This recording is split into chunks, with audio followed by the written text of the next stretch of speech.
click nyo lang, tapos extract here, extract to OBS multi. Yan, nakaano po siya ng ganyan. Tapos ay makikita nyo yung folder ng OBS multi. So pagkatapos po nyan, copy nyo lang siya. Yan, sanapin nyo yung OBS nyo. Yan, right click, properties, open file location. Tapos dito meron ditong program file 64-bit. Click nyo tong OBS Studio. Nakita nyo OBS plugins 64-bit. Tapos i-paste nyo siya. Sabay continue nyo lang. So pagkatapos nyo dyan, kailangan nyo pong i-close yung OBS nyo. Tapos buksan nyo ulit. Pagkatapos nya, makikita nyo po na meron dito sa ating ito, sa kabila natin. Yan, meron siyang ito, button new target. So for example, gawa tayo ng, ito yung gamit nyo pang multi-streaming. For example, gawa tayo ng streaming name, kunyari sa Facebook, yan, FB. So itong streaming server key. So yan, kukunin nyo yan sa Facebook. For example, diba sa FB. So again, fb.gg/streamer. So pagkapunta nyo dito sa streamer dashboard, syempre kabisado nyo na rin kung paano mag-live ng ano, diba, manually. So tayo, setup live stream. Santayin nyo lang. Bagal lang net. So ito, server URL. Yan po yung streaming server pag sa Facebook. Streaming key yan, copy nyo lang, space nyo ulit dito. So same as OBS lang ito. So same as OBS. So okay nyo lang. So meron na kayong isang streaming na pwede kayo mag-stream. So kung gusto nyo pang dagdagan, button nyo target. Yan, nyari ito naman sa Trovo. Yan, so hanapin nyo yung Trovo nyo. Kaya pagka sa Trovo, click nyo po yung Creator Studio. Kita nyo din sa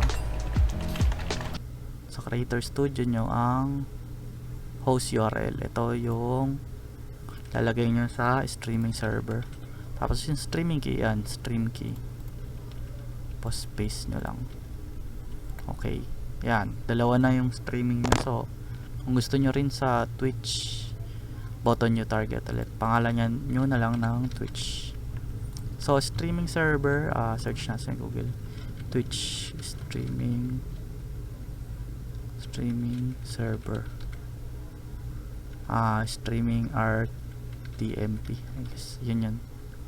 So ito, yung unang lalabas, yun. Ito, sa Bali, kukunin nyo tong Asia kasi sa Pilipinas tayo. Copy nyo lang to.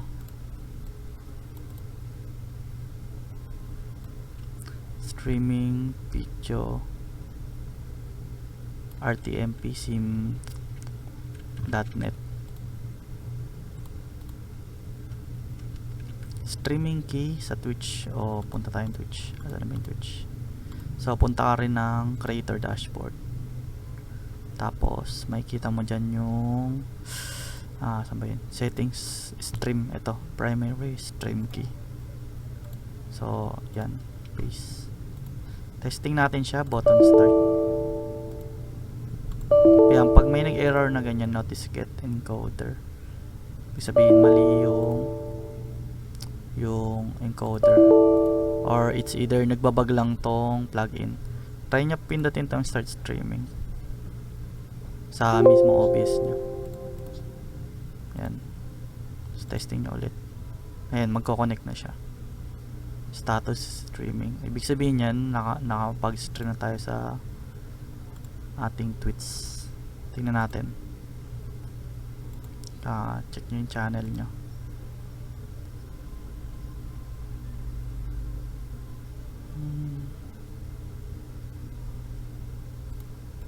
Ayan, sira net natin. So test natin siya sa iba, sa Trovo. Check nyo siya. Status streaming. So nag-stream na daw tayo sa Trovo. So check natin yung channel natin.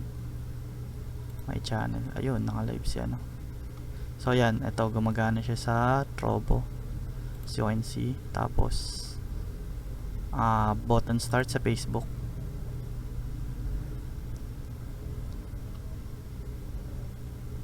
Ayan, status streaming. Ibig sabihin, lalabas na tong go live dapat dito. Ayan. Oh, so pwede ka mag-stream. Di ko alam kung bakit sira yung sa Twitch. Ayan, gumagana na siya sa tatlo. So, Facebook, Trovo, tsaka Twitch. Yan, gumagana siya sa tatlo. So, yan. Thank you po sa panonood. So, hopefully, natuto kayo. And thank you. Huwag niyo po kalimutan mag-like, subscribe, and share na din po. Salamat. Bye.